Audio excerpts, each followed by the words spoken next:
and welcome to NDTV Auto. Tata Motors has launched its much-awaited Harrier EV, and I have with me Mr. Shailesh Chandra. Thank you so much, Mr. Shailesh, for joining us today. Most welcome. First question, big launch. Congratulations on the launch. What are your expectations from Harrier EV? Who's the customer for Harrier EV? Yeah, I think, when we were conceiving Harrier EV, first, what was in mind was this is going to be another EV. And therefore, what should be the range, what should be all the specs around the EV.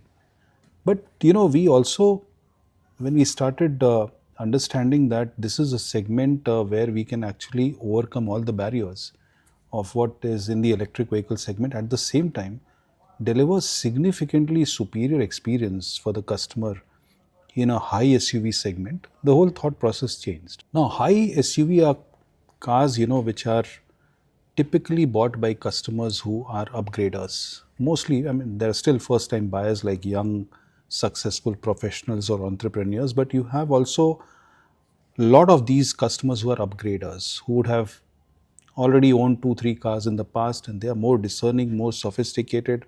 They upgrade to this category or this segment for a better performance, better refinement, more comfort, better ride quality, and also getting a sense of upgrade through the new tech feature, what is latest in the market.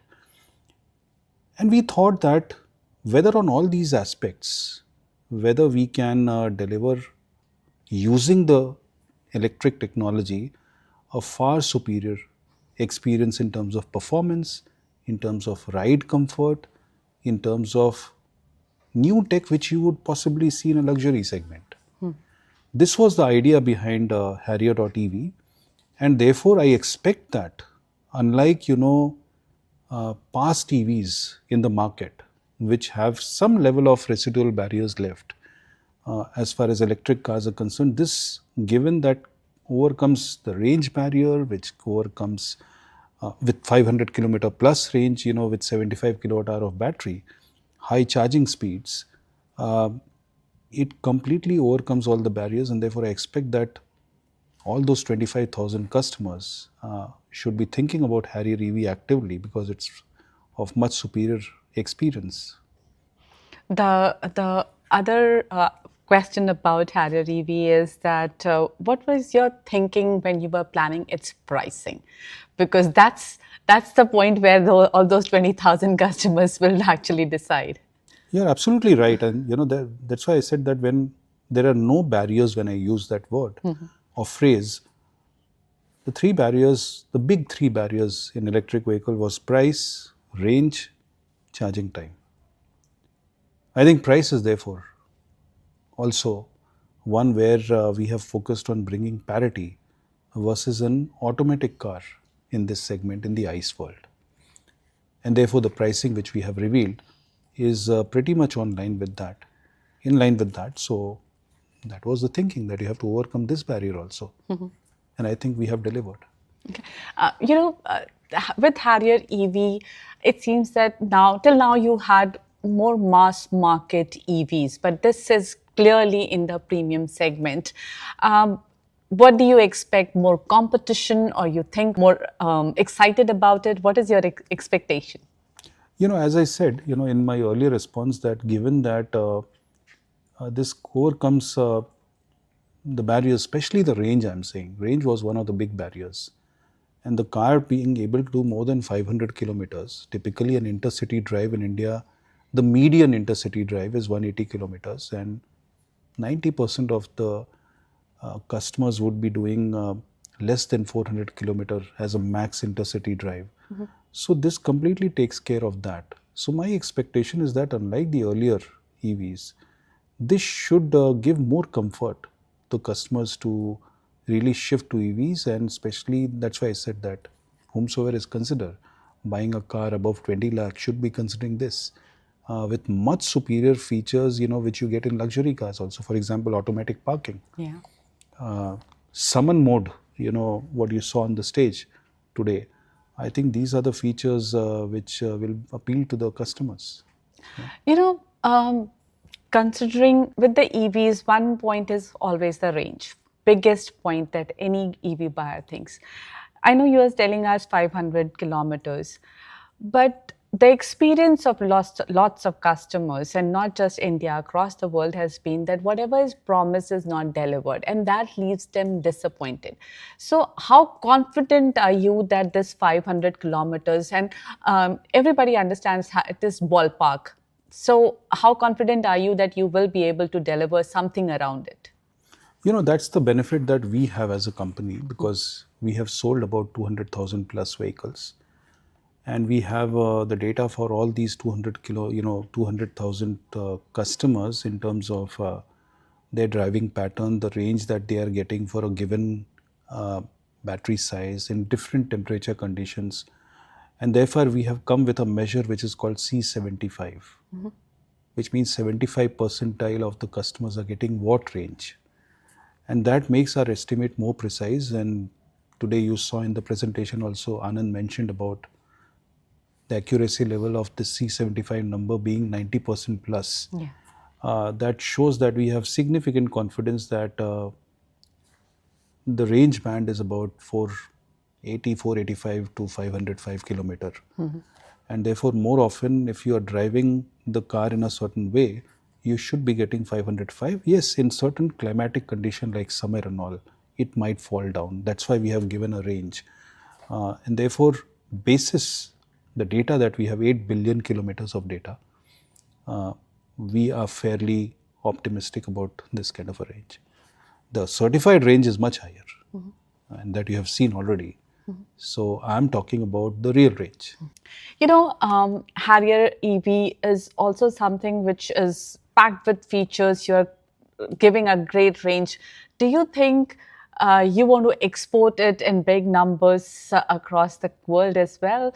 Maybe countries like Europe, where Tata Motors can be a big competition. Because we have seen, I'm not coming just from a dreamy land, but I'm also look at China. They have started exporting across the world, and they are capturing market share much faster.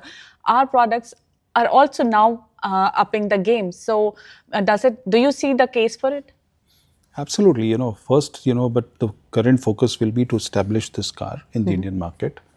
We'll have to do some more work in terms of meeting the regulatory requirements in the UK. Most of the requirements are met, but UK is one obvious market I chose as a developed market because it's a right-hand drive market. At some stage, we might look at that, and maybe some of the other markets also. Okay. Where electric vehicles are doing well. But that is something which is at a later date, and that is something which I'll be able to share sometime else. All right. Now, one aspect which is which is about your products and your services is the service aspect, the post sales. All the comments that we get wherever we talk about Tata Motors is that your products are great, but after sales service is a pain point. What are you doing to make sure that that the service level of entire Tata Motors dealership network improves? No, I think customer experience has to be at the top, and there has been some issue in the last few years. To a great extent, last 1 year has been a significant improvement on this aspect. But let me just talk about the issue that we faced is one that we grew 4.5 times as a company, which was unparalleled. Nobody else was able to grow this level from a 4% market share to nearly 14%. And while we had planned for the service capacity according to that growth, but there were certain cities where the growths were much higher than what we anticipated. And therefore, it led to a lot of capacity issue and therefore customer experience issues. And therefore, in the last 1 year, we have done a massive work on this aspect. And rather than focusing on just the service center expansion, we rather focused our attention in terms of increasing the number of bays for service. And that nearly 1,300 bays we added last year. Our service flow had increased from 1.5 lakh per month to nearly 4.5 lakh per month. We identified about 20, 21 hotspot cities where this problem had aggravated a lot. We have been able to completely overcome in these 17 cities. Still 4 are to be solved in this year, which in the next few months we should be able to. We have taken additional cities where we have to increase the capacity. So I think this issue will be behind us. We have gone for massive modernization steps, improving the flow within the, we have done Kaizen events within the workshops to improve that aspect. There used to be repeat complaints, which with the new technologies, our technicians were not able to diagnose the problem so well. And a lot of steps we have taken there, use of AI tools, uh, supporting the diagnostics tool to spot the problem faster. We have given technical help desk support from our engineering team where technicians can directly talk to them. And this has led to significant improvement in the repair, what to say, repeat complaints and improvement of TAT also. RSA side, which is roadside assistance, uh, people used to get stranded. They used to be, just imagine somebody with a family getting stranded there. They need some comfort that somebody is coming. You made a call. So we also came with, like in a Zomato experience, you get the rider partner, where he is, you are able to see on your mobile phone. We have given that kind of a thing. We have tied up with close by dealers who can come and do the on-site repair also. I think massive set of steps we have taken on the service side, and we definitely have the aspiration of becoming the best. And lot of distance we have covered in the last 1 year, and significant distance we'll also cover in this financial year. And we hope that we will really accelerate a very superior experience for our customers. All right.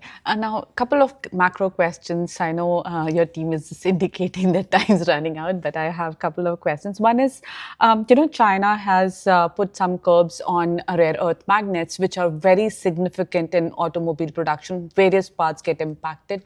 Where do we stand? Have you seen any supply side disruptions, and what are the steps that Indian automobile manufacturers are taking to curb that? So it's true that the dependence on rare earth material is there for us both in the EV side as well as ICE side. We don't have an immediate problem, but it is imperative that we get this solved fast. But both SIAM and ACMA are working very closely together with the government, and I'm happy to share that government is very supportive on this. So we are just hopeful that this problem gets solved as fast as possible. But for us, Tata Motors, we don't have an immediate crisis, if I may use that word. The other thing is that government came up with the EV policy where they said that if a foreign partner is ready to commit some amount of fund in India, they will give them some duty cuts. Now they're which was expected that Tesla will take the bait and will come, but looks like yesterday minister said that looks like that Tesla probably is not keen on local assembly and local production. What's your? I know Indian manufacturers were not in support of this step. What is your analysis of India's EV policy and the fallout from it? I only focus on the policy which supports us. And I think government has done a lot of, has taken a lot of steps in that direction to promote electric vehicles. And they have supported domestic manufacturers like us with PLI. Initially, while it is not for four-wheelers, but for other segments, they have supported through the FAME scheme and then PME drive, lower GST. State governments are coming with policies which are supportive. So I think domestic manufacturers have been supported well to promote electric vehicles. Now, I'm not aware of what has happened yesterday because unfortunately I have not seen the newspapers or articles. But frankly, government has to decide what they have to do. As far as that is concerned, I think the step that they will take will be in the best interest of the country. Beyond that, it is not right for me to comment. You said multi-powertrain strategy.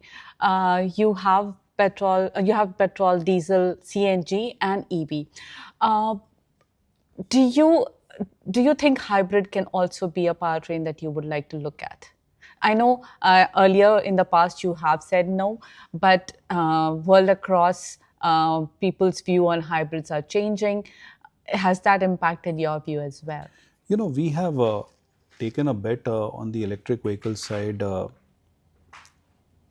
5 years, 6 years back, and that was completely basis the intention of the government to move towards electrification and zero emission technology, and all the policies, as I said, have been supportive towards that. And at the same time, as you know, as a group, we have taken some very stretched targets on net carbon zero. And therefore, if really all the countries have to move towards net carbon zero, and automotive is going to be a big contributor to achieving that kind of a target, it's an imperative that electric vehicles should mature, should scale up to make it fully self-dependent in the next 10 to 15 years, and therefore there needs to be utmost attention on the zero emission technology, and that is what we have always been aligned to, and that is what we see the government thinking. Interim, or the transient part or the transition will happen over a period of time, maybe a decade or more. Yeah. There will be a mix of technologies. Today, I would say that we are the widest range of powertrain options that we are giving as a company, and supporting that transition. But there has to be definitely a disproportionate focus to what is the destination technology, and that is what we have been focusing on. That's all what we can say. Okay. One last question. There was some news recently that you have finally got some rights over Fiat's engine, which is what you use in Harrier ICE and Safari ICE. What is the significance? Can you confirm if it's true or not? I confirm. And significance is, very obvious, because it is always good to have ability to respond to the market fast, to the regulations fast, and if you have more control to engineer that, it is always helpful.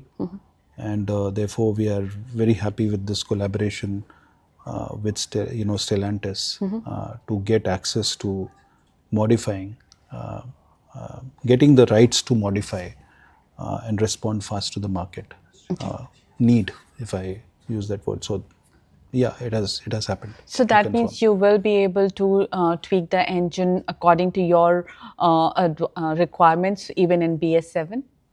Yes. Yeah. Yes. Okay. And what about petrol powertrains for Harrier and Safari? That we have already mentioned that it is going to come. It's a 1.5 But GDI. yeah, we have already shown the engine in We have shown the 2023. engine, and it is under development. It should come. We should be ready in this financial year. Then it would be the launch sequence that will decide. All right. Thank you so much. Thanks a lot.